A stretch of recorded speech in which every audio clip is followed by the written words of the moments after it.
paano kung hindi talaga para sa'yo ang taong pinili ng puso mo?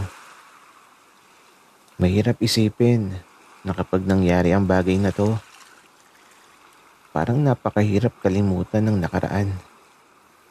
Lalo na kung naging masaya ka sa akala mong tadhana mo.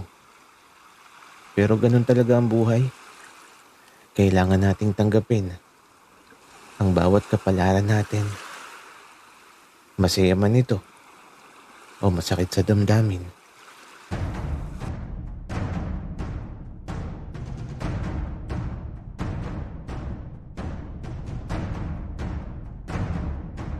Kaibigan, huwag mong kalimutan mag-subscribe sa aming channel at huwag din kalimutan i-click ang notification bell at subscribe button. Subscribe na!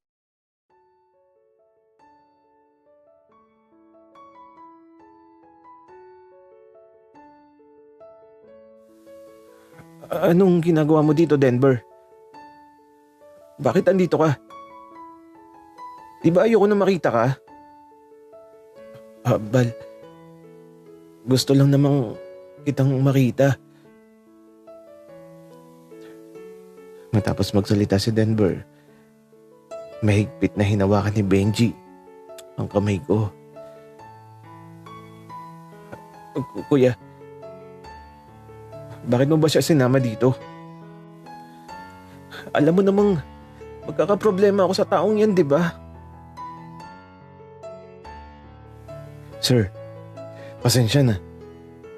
Napag-utusan lang po ako. Val,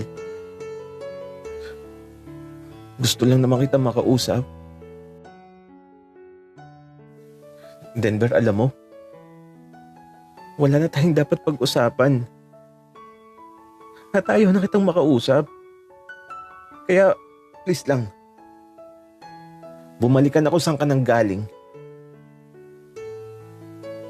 Oh, teka lang. Anong nangyayari dito? Wika ng papa ni Benji na ito. Lumapit ka agad sa amin. Natahimik ang lahat. Natila ba? Walang gustong magsalita.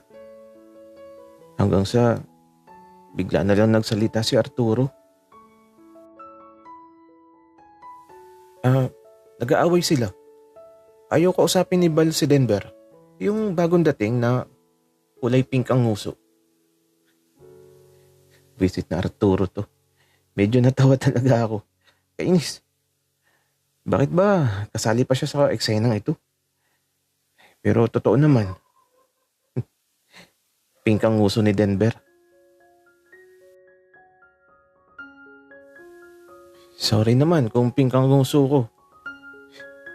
Natural naman ito. Wika naman ni Denver. Teka nga.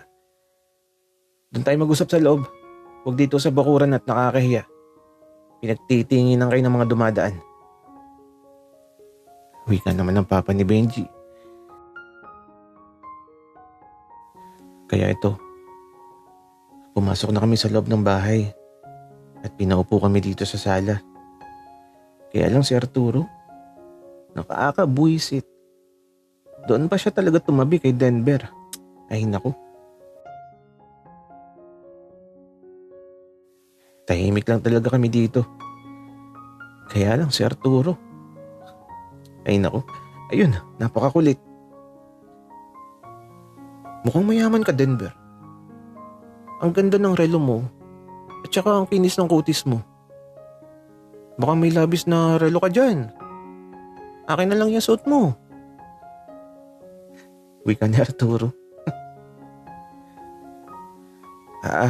Oo. Madami ako sa bahay. Sige, sa'yo na lang tong suot ko. Kaya ayun. Inubad na ni Denver yung relo na suot niya. At ibinigay na niya kay Arturo. Ay naku si Arturo. Nakabudol pa nga eh. Oh, ano na? Bakit ang tatahimik nyo? Ano bang nangyayari dito? Sa tanong ng papa ni Benji, parang ang hirap magsalita. Paano ba sisimulan ng ganito? Kayo po bang papa ni Benji? Pasensya na po sa abala. Gusto ko lang po kasi na makausap si Val. Oh, mag-uusap lang pala. Sige, mag-usap kayo. Val, kausapin mo. Ikaw pala ang pakay niya.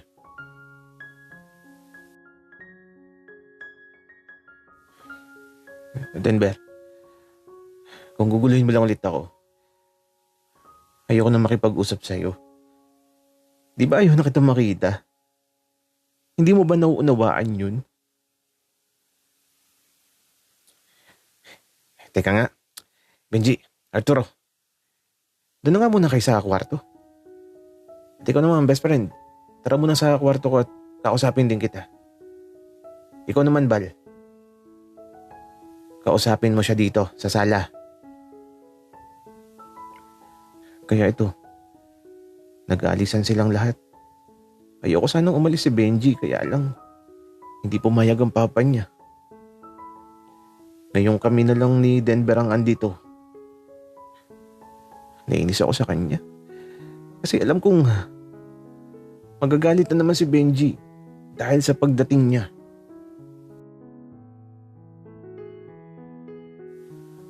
Val, sorry kung bigla akong dumating. Kausapin mo naman ako. Denver naman, oh. Bakit ba di mo ako maunawaan? Ilang beses ko na sinabi sa'yo na layuan mo na ako. Pakiusap. Pagod na ako. At sinisira mo yung buhay ko. Bakit, Bal? Ganyan na ba kasama yung tingin mo sa akin? Gusto ko lang naman na kausapin ka. Denver, tama na. Huwag mo nang saktan ng sarili mo. Huwag mo nang pilitin ng isang bagay na di pwedeng maging totoo. Pero Bal, gusto ko lang naman na maging masaya. Denver, alam mo, kahit mangyari ang kagustuhan mo, hindi ka pa din magiging masaya. Kasi di ko kayang ibigay sa iyo ang puso ko. Gumising ka, Denver. May ibang mas kayang pahalagahan ang nararamdaman mo. Matapos kong sabihin yun, di na nakapagsalita si Denver. Napatungo na lang siya habang humihikbi. Masakit talaga malaman ng katotohanan. Kaya kung ayaw mo makasakit ng damdamin ng tao, sa una pa lang dapat magsabi ka na ng totoo.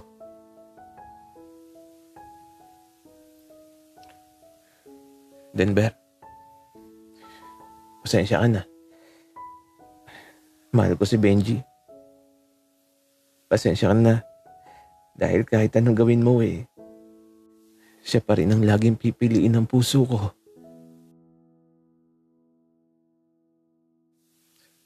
Okay lang. Tanggap ko na. Pasensya ka na din, Bal. Hindi ko kasi napigilan ang puso ko. Denver, makakahanap ka din ng para sa'yo. Yung aalagaan ka at kayang tanggapin yung pagmamahal na ibibigay mo. Siguro nga, Bal. Huwag ka nang umiyak dyan, Denver. Bahala ka. Papangit ka. Wika ako. Kaya ito, lalong umiyak ng malakas si Denver.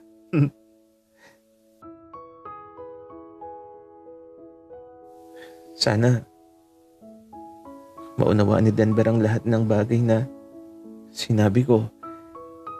Dahil kapag ang tadhana nang nagtakda, hindi na pwedeng magbago ang kapalarang nakalaan para sa'yo.